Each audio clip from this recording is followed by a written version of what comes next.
This is our first full day in Hoian, and not a good start to the day because it's now nearly 2 o'clock in the afternoon and it's the first time it's been dry. Torrential rain through the night and this morning, and we ventured out because it's basically stopped, not altogether but still spitting, and we're coming to the town of Hoian to look at the various attractions down here. In the actual temple itself, they won't let you take photos. I did see people sneaking one or two, but this is the gardens at the back of the temple. As you can see, this is the old town Hoian, and lots of shops and souvenir shops. And I was under the impression they didn't allow the motorbikes in here, but it doesn't seem to be stopping anybody. And unfortunately, with the grey skies, it's spoiling things a little bit. It's still warm, temperatures are still in the mid-20s, but there's a lack of sunshine. This is Wednesday morning, and we're still in Hoian. And woken up this morning and it was actually dry. No, or should I say, not raining. And we've had breakfast and now it's absolutely throwing it down. So to go from England, having had 2 or 3 months of solid rain, to come in here with another week of solid rain is driving me round the bend. Here we are in a tailor's shop, and just getting measured up for shirts. And Hoian is famous for his tailors, and you get a suit, trouser, well, anything you want. They'll make it, including shoes, leather shoes, and Marilyn's just getting measured up there for a couple of silk shirts, which are ridiculously cheap. Tailor-made, made to measure, and you're talking 20 quid. The one thing they're famous for in Vietnam is their coffee. They're the second largest producer of coffee in the world. First one being Brazil. All the coffee is grown in northern Vietnam, in this area and up towards Hanoi. Although I've never seen the plantations, but this is one of the coffee shops all over the place like this one. And one of them things that are well renowned for is the egg coffee, which is not something I'd like to try, but people say that you should try it while you're in Vietnam. But apparently it's very sweet.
This is what Hoian is all about. This is what the very famous Japanese bridge.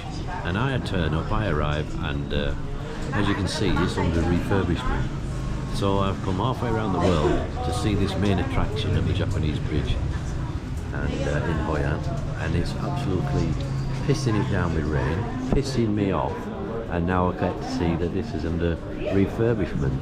So I'm not happy about this situation at all, but what can I do? Yeah, I hope if they refurbish it and it falls down the next day. So it's really bugged me that this is what I've come to see, and I've never seen anything on the internet because I've been studying it to say that it's under refurbishment, and it's not just started yesterday. You can see purpose-built undercover structure, so very disappointed. And this is another place where we stopped for another coffee, because as far as I'm concerned, the Vietnamese coffee is the best. I've tried it in China and various other places, but it's a coffee that really appeals to me. So many different types of Vietnamese coffee, really good. But this is a coffee shop that obviously specialises in the various ones. You can see here the different types of coffee bean that they've got. I guess these are all Vietnamese.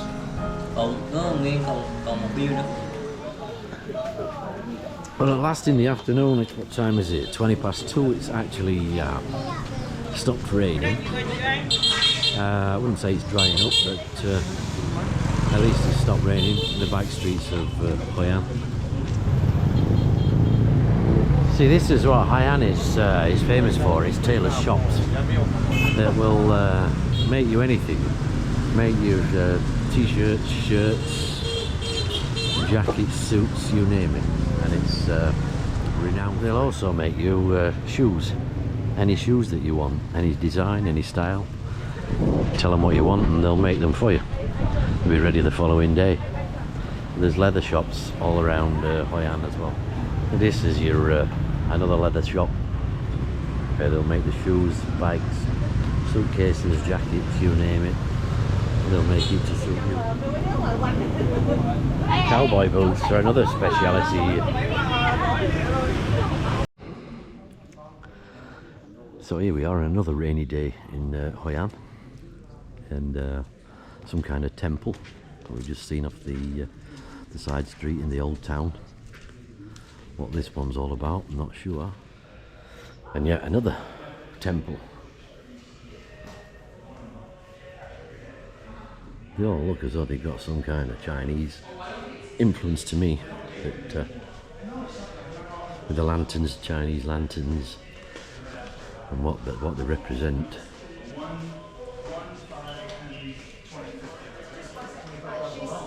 Very colourful.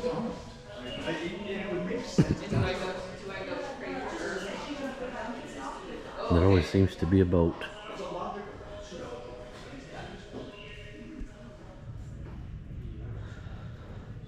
Always has to be a dragon of some kind. One thing they're not short of in Vietnam are temples. I thought I'd seen them all last time I came, but obviously there's a few more to go at yet. This is what Hoian is famous for at night. It's lantern boats. Taking you out on the lantern boat. It costs about £4. I don't know how long you go out for. 20 minutes. Like 20 minutes on the boat, and they'll take you and pedal you up and down, and then they light all these candles and float them down or float them on the river, and all for good luck. And they're saying it's special because it's a full moon, but I don't think it is a full moon, and if it was, I wouldn't see one, because it's that cloudy at the moment. Fortunately, it stopped raining, but and it is dry. At night, the whole place is prettier with its lanterns and all lit up. And we're going to go and find something to eat, find a restaurant, and get a bit of food. Yeah, having just had a nice meal in an Italian restaurant, which is not the type of thing I normally do. I come to Vietnam to go to an Italian restaurant, but superb food we just had. We're now back down to the river with the lantern boats. and it's about £4 for 20 minutes to float around on the river and drop your lanterns on the water and make a wish.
So what the driver's telling me is that 300 years ago this was the largest port, commercial port in Vietnam. Not so large today, but we've got a bit of blue.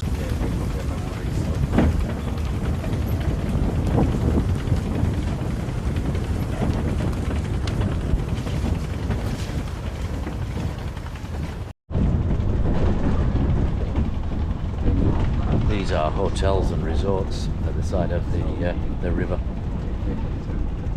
and he's just telling us that to buy a house in Hoian would be 500 million per square meter, and there are 30,000 dong to the pound. When I get my prawns from Sainsbury's, it usually says made in Vietnam, and these are the ponds for the shrimp and crab, apparently. So maybe my prawns in Sainsbury's, this is where they started off. This, as you can see, has brought us to the beach, and there are many islands out there. I presume they're all belonging to Vietnam. But you can see the mainland with the tower blocks over in the distance. And here we are in the paddy field. I'm going to get very close in a moment to the buffalo.